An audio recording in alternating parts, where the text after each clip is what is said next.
What is the farthest you've ever run? 1 mile? 10 miles? 26.2?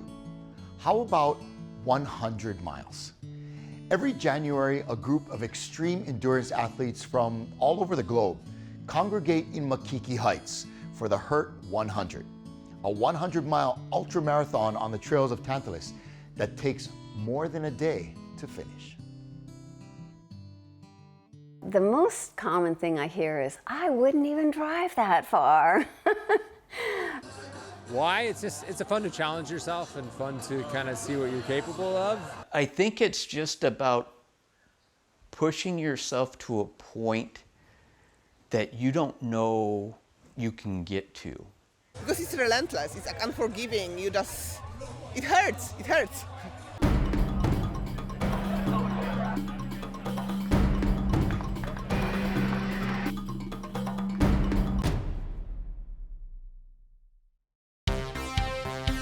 Back in the 80s, a bunch of folks were running together and marathoning. John Salmonson, who was kind of our leader for the past 20 years, brought everybody into the world of ultramarathons, but there was nothing here. So people traveled to races on the mainland or in Europe or other parts of the world. And in the 80s, they formed this group. It was a very loose club called the Hawaiian Ultra Running Team, so the acronym is HURT. And it was very grassroots. There was no membership, no dues. You just ran with these folks. And then at some point they decided, they needed some races here.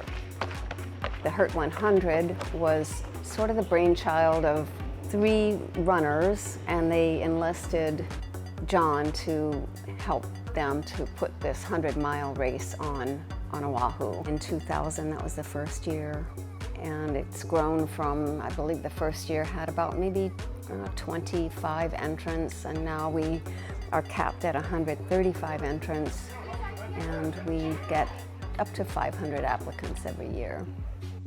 So basically it was just 4 or 5 different runners that were meeting out there every weekend. And we were tired of traveling to the mainland to do 100-mile events. So we just came up with this concept. We have beautiful trails here in Hawaii. Why not share our trails with mainland folks and the international folks and have them come out and enjoy the same trails that we enjoy? Problem was, mainland trails are much different than Hawaii trails. Our trails are much more rugged. Woo-hoo! Initially, it was a real challenge to get all the mainland and international folks out here running on what we call trails. The course is very technical, and we don't have anything like that in mainland. I mean, regardless where you go, it's just those big drops, the roots, the rocks, lifting my leg all the way up over and over again. You do it 5 times, it never gets easier, it gets harder. And then you also, in Honolulu, I could be on the beach. I could be doing something like really fun, right? The hardest part about this course is the relentlessness of the course. I mean, there's 100 yards of pavement probably. And other than that, everything's going over roots, rocks, you're getting your feet beat up, you're getting your body beat up. There's no times to take off. I mean, I took probably 3-4 falls. I almost rolled off the trail once. You gotta pay attention the entire time, and you gotta be engaged the entire time. On the HURT, it's hard to run more than 100 yards at a steady pace without, jumping, skipping over rocks, puddles, mud, and dodging the pigs occasionally. The trail is on the Tantalus Mauka trail system. It starts at Makiki Nature Center, and you head up to basically the highest point in Tantalus, which is Paoa Flats. Then you'll go from Paoa Flats, you'll go down into Manoa Valley, all the way down to Paradise Park. There's your aid station there, and then you go back up to Paoa Flats, which is kind of the center point. And then you'll go down to Nu'uanu, and that's the aid station down there by Jackass Ginger. And then you'll come back up to Paoa Flats, and then you'll go back to the start and finish in Makiki 5 times. We usually have 135 on the start list. We usually will have some of those at the very last minute drop out.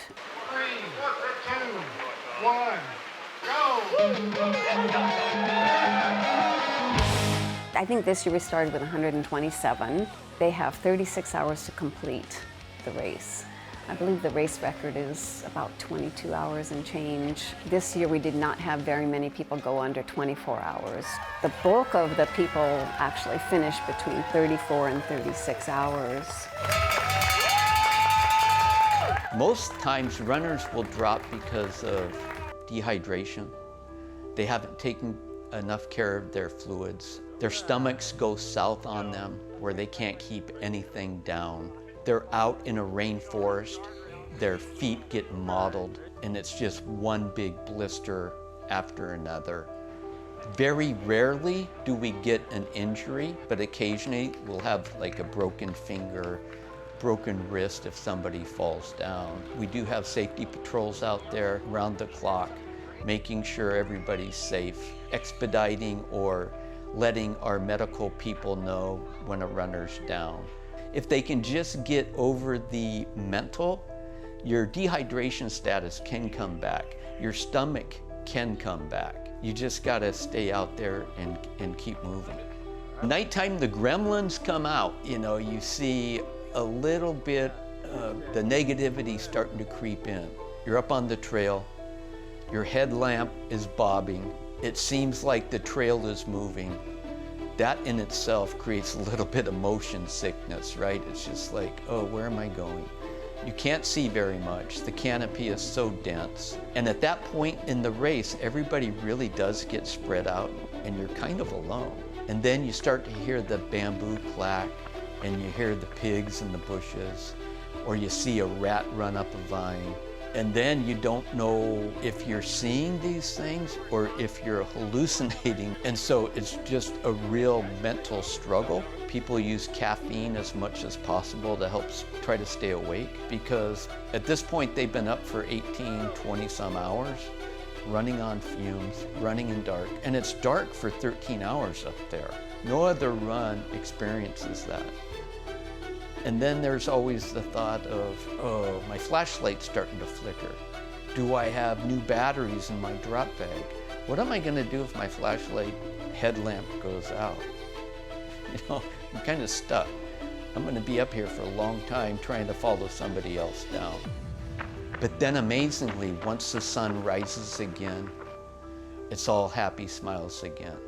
You know you've hit the second sunrise, so you know this is it. You've only got a few more hours and you're gonna be done with this bad boy.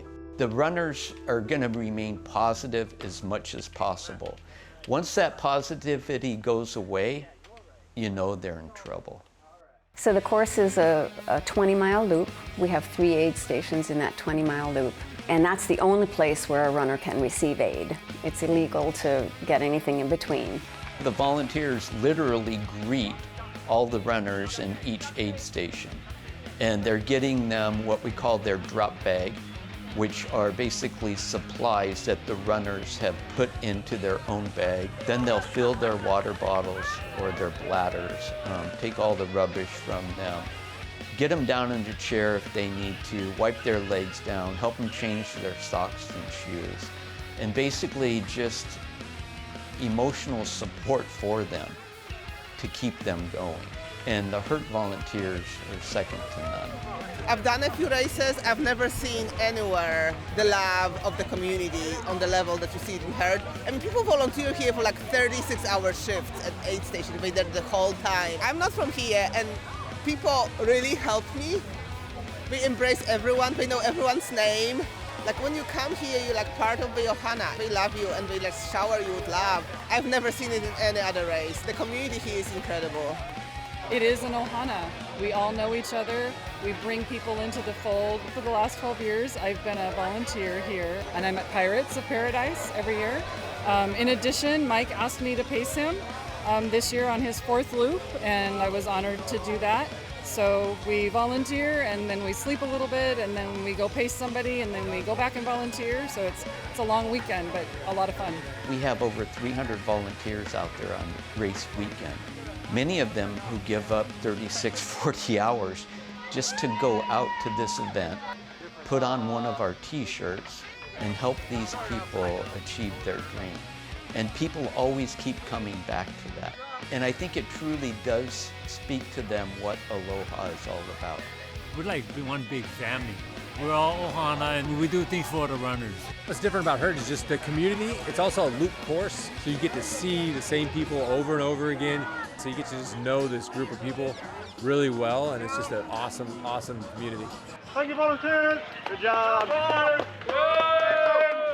Most of the volunteers, not all, but many of them are runners themselves and trail runners, so they know what these folks are going through, and they know how uplifting it is to come in and have someone tell them, oh, you look awesome, you're doing great. Even though they're totally not, right, sometimes. But just hearing that is wonderful for the runners. And out on the trail, between the runners, they're also very supportive of each other, which you don't see in other events. And part of that is because it's that common suffering. Ultra runners are incredibly tough, and they'll come into your aid station crying and just broken down. And you know that's not the true them, that they've got something more inside. And they wouldn't have journeyed all this way and drop out of our event. It doesn't take much sometimes, especially in the middle of the night when you're sleepy. You know, when it's 2, 3 in the morning or 3 to 4 in the morning is actually what we call the witching hour, when everybody thinks they're done and they're just walking dead, and they get something like a toothbrush and they get to brush their teeth, or they get some soup at an aid station that just perks them up. It really doesn't take much, but you have many of those along the way, right? It's not just at one time. You'll have a down period again, and then you'll need something else to pick you up. But it happens, and it's pretty magical. I paced the inaugural Hurt 100 in 2001. 17-year-old high school kid hanging out, passing out food. I paced one loop in 2001, and I can say that was the top running experience of my life. I ran track and cross country here, high school, and there was something about that magical night on the trails back then that, has always stayed with me. But the one thing that definitely hasn't changed about Hurt over the years is the Ohana. It's what brought me to tears at the finish. I love this community. All these people from different walks of life and different professions who would never connect on the trails. It's a common love of being out in nature. It's a common love of challenging yourself and being part of a community. We tend to form some really strong bonds. Ran a whole bunch of ultras on the mainland all over.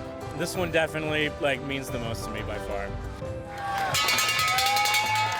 I was fortunate to finish 3 times, and then I said that's enough. And I took away something from each 100-mile event, and I always felt that I had to give back more than what I took. So that's why I'm still involved in Hurt. You are the lucky few. Once you finish that 100 miles, go to bed Sunday night, wake up Monday morning, you're a different person. You know you can go out and accomplish things that you never thought were possible. There's something that happens when you're kind of literally broken, and you can find different gears and different gauges and continue on even when you're sure you can't. And I think it's a powerful life experience. It is very revealing.